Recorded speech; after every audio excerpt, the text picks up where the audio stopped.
Roman doctors or surgeons had the same home life as most normal Roman people. They owned homes if they had enough money to. They didn't own big, lavish mansions because doctors back then didn't make that kind of money. The family makeup of Roman doctors was like that of any other normal Roman family. They had spouses and at least up to 2 children. Their family size and lifestyle depended on their popularity in their work.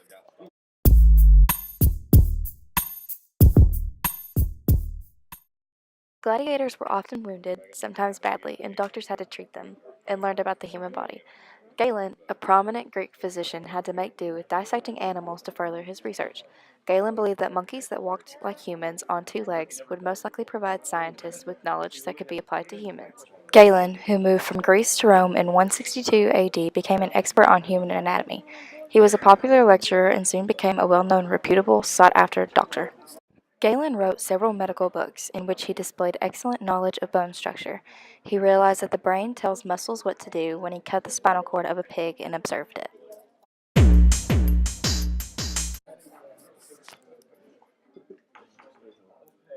Being a doctor wasn't as a prominent job back then as it is today. Doctors walked the streets of Rome or had small little practices where they used their own intelligence to create remedies.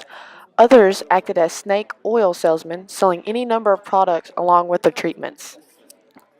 If you were good, people would come back. If not, they would look for someone else. Some doctors were experienced enough to try small surgeries, others just cured unhazardous illnesses.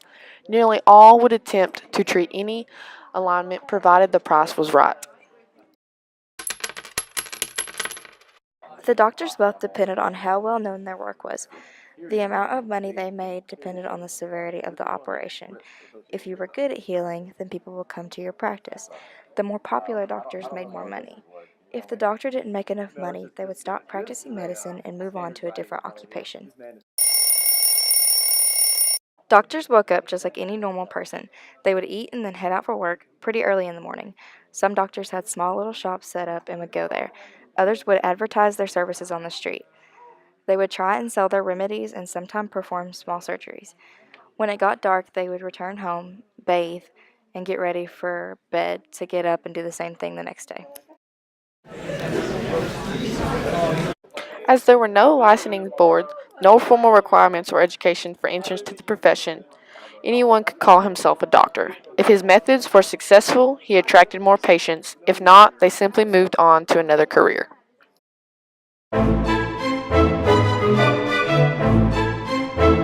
However skilled doctors might have been, they did not have the advantages we have today.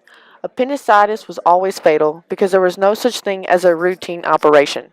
Surgery was always a ghastly, frightening, agonizing ordeal. There were no antibiotics, so whatever other useful drugs were around, many diseases that are easily cured today were fatal then.